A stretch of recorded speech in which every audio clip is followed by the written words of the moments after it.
মাকে দেখা যায়, যেই মা তার স্বামীর সাথে বাজে ব্যবহার করে, স্বামীর কথা সহ্য হয় না, স্বামীর কোনো ব্যবহার তার কাছে ভালো লাগে না,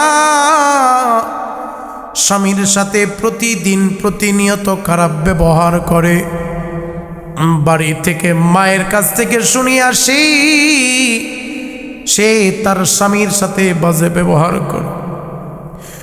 মাগো, আপনি তো জানেন না আপনার স্বামী প্রতিদিন কত কষ্ট করে। যদি কোনো নারী তার স্বামীর কষ্ট জানত, স্বামীর সাথে কোনো দিন বাজে ব্যবহার করত না, খারাপ ব্যবহার করত না। অনেক পুরুষ এমন আছে মাঠে কাজ করে, সারাটা দিন রোদের ভিতরে কাজ করে। আবার অনেক পুরুষ এমন আসে সারাটা দিন মাটি কাটে, অটো চালায়, দিন মজুর কুলি। একটাই মাত্র উদ্দেশ্য, সন্ধ্যা বেলায় বাড়ি ফিরবে। বাড়ি ফিরার পর তার বিবির মুখের দিকে তাকায়া সারা দিনের কষ্টটা ওই আল্লাহর বান্দা ভুলে যাবে। ওই স্বামীর সাথে বাজে ব্যবহার করা যাবে না। আল্লাহ রাব্বুল আলামিন কোরআনুল কারীমের ভিতরে বলেন, হুন্না লিবাসুল লাকুম ওয়া আনতুম লিবাসুল লাহুন্না। মুসলমান মা ও বোনেরা আমার, আল্লাহ রাব্বুল আলামিন ডাকতে বলে, নবীজি তাম দুনিয়ার সমস্ত নারীদেরকে, পুরুষদেরকে জানায় দেন, নারীরা হলো স্ত্রীদের, নারীরা হলো তার স্বামীদের পোশাক, আর স্বামীরা হলো তার নারীর পোশাক। যদি একজন আরেকজনকে বুঝে, একজন আরেকজনকে বুঝতে পারি, ওই সংসারটাকে আমার আল্লাহ তাআলা জান্নাতের বাগান বানায় দেয়। ও মা ও বোন, তুমি তো বুঝো না, এই নিষ্ঠুর দুনিয়াতে তোমার স্বামী ছাড়া আপন বলতে তোমার দুনিয়ায় আর কেউ নাই। তোমার একমাত্র আপন হলো তোমার প্রাণের স্বামী।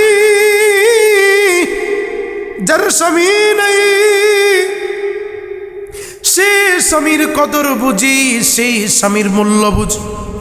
যেই মায়ের, যেই বোনের স্বামী মারা গেছে, সে বুঝে স্বামী কি জিনিস। দুঃখের সময় স্বামী, সুখের সময় স্বামী, বিপদের সময় স্বামী, অসুখের সময় স্বামী।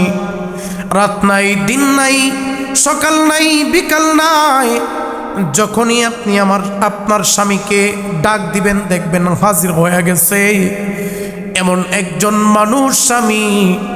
আল্লাহর নবী বলেন, আরে দুনিয়ার মানুষেরা শোনো, আল্লাহ তাআলা ডাক দে বলে, দুনিয়ার মানুষেরা, আমি আল্লাহ তাআলা ব্যতীত যদি কোনো মানুষের পায়ে সাজদা করা জায়েজ হতো, আমি আল্লাহ তাআলা সর্বপ্রথম পৃথিবীর সমস্ত নারীদেরকে তার স্বামীর পায়ের কাছে সাজদার কথা বলে দিতাম। এজন্য প্রিয় মা বোনেরা, একবার চিন্তা করে দেখুন, যেইখানে আমার আল্লাহ স্বামীর এত সম্মানের কথা বলেছেন, তো মর্যাদার কথা বলেছেন, সমাজের ভিতরে ম্যাক্সিমাম বেশিরভাগ মা বোনেরা স্বামীর কথা সহ্য করতে পারে না, স্বামীর কথা সহ্য করতে পারে না। আগের মা বোনদেরকে দেখতাম স্বামীর মুখের উপর কথা বলতো না।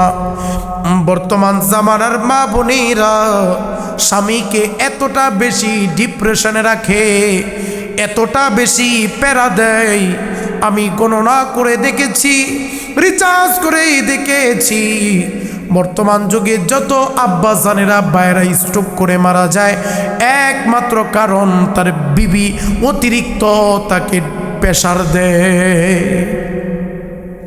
অতিরিক্ত প্রেশার দেওয়ার কারণে স্বামী চিন্তা করতে করতে দুনিয়া থেকে বিদায় নেই।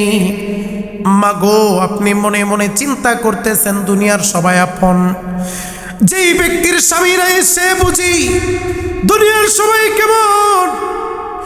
মা আপনার আপন মা, আপনাকে বিয়ে দেওয়ার পরে যদি আপনার ডিভোর্স হয়ে যায়, 1 বছর 2 বছর খাওয়ানোর পরে বলবে তুই মরস না কেন, বিভিন্ন রকমের কথা আপনাকে শোনাবি।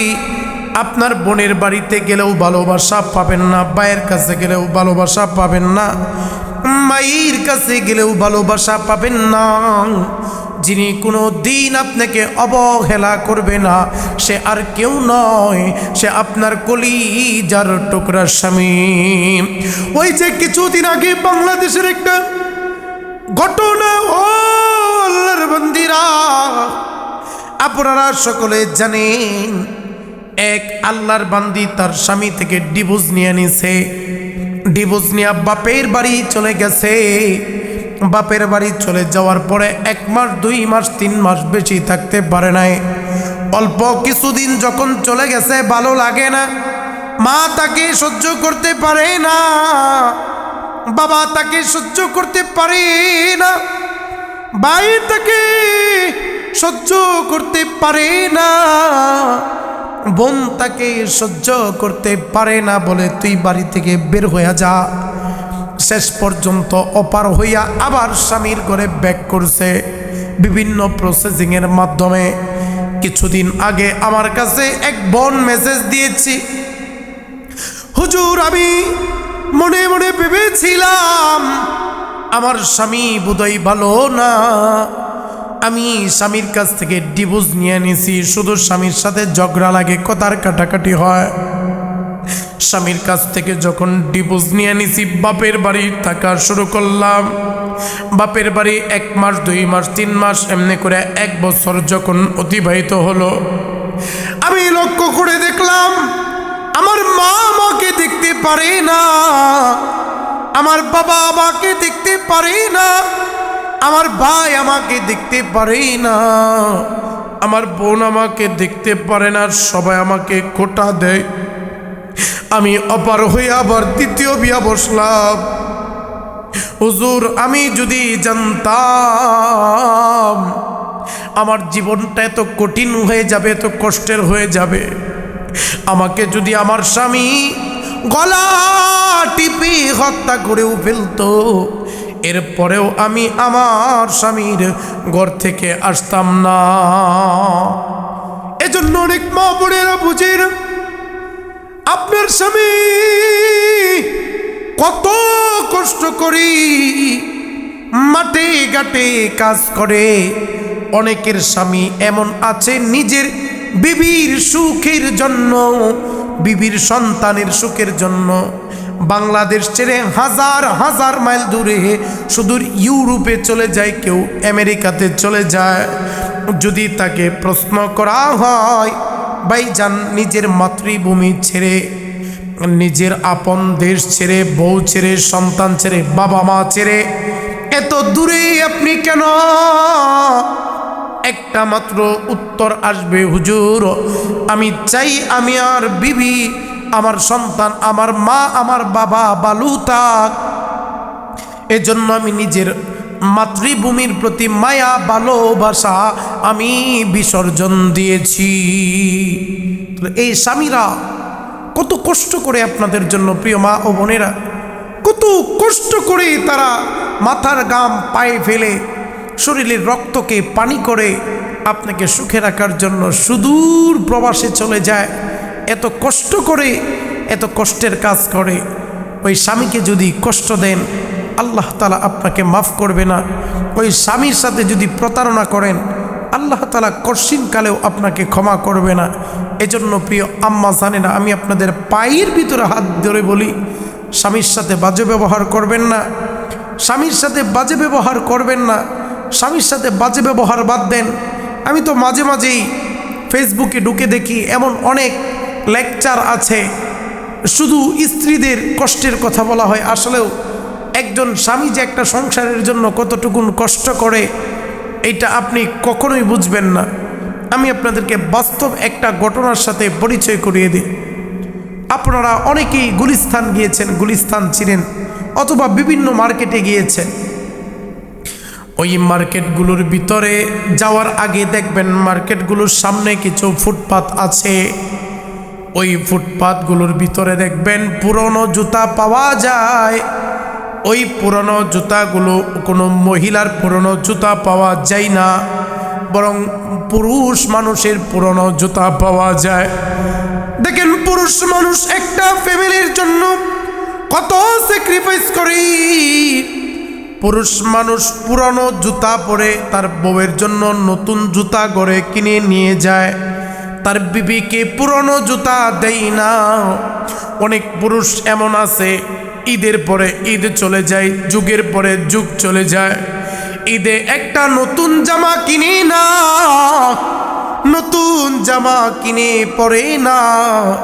কিন্তু সে চিন্তা করে আমার ঘরের ভিতরে আমার বিবি আছে, আমার ঘরের ভিতরে আমার মেয়ে আছে। সে মার্কেটে যায় ঠিকই, মেয়ের জন্য মার্কেট করে, বিবির জন্য নতুন শাড়ি কিনে, ছেলের জন্য মার্কেট করে। কিন্তু ওই বাবা নিজের জন্য একটা শার্ট কেনার টাকা পকেটে রাখে না। ওই বাবা নিজের জন্য শার্ট কেনার টাকা পকেটে রাখে না। ওই বাবা নিজের মেয়ের সুখের দিকে তাকায়, বিবির সুখের দিকে তাকাই। ওই বাবা বিবির জন্য মার্কেট থেকে নতুন শাড়ি কিনে, নতুন জুতা কিনে, নিজে ঈদের দিন সকালবেলা একটা পুরানো শার্ট পরে ঈদগাহে রওনা হয়ে যায়। আগের পুরানো জুতাগুলো পরে আপনার স্বামী ঈদগাহে রওনা হয়ে যায়। কোনো দিন স্বামীর দিকে তাকাইলেন না, স্বামীকে চিনলেন না, স্বামীর কষ্ট বুঝলেন না।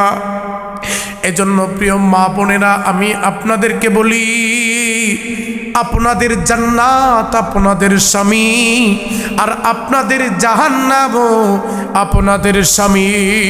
আপনার স্বামী যদি আপনার উপর রাজি খুশি হয়ে যায়, আপনার স্বামী যদি আপনার উপর সন্তুষ্ট হয়ে যায়, আমার মাওলা আপনার উপর রাজি সন্তুষ্ট হয়ে যায়।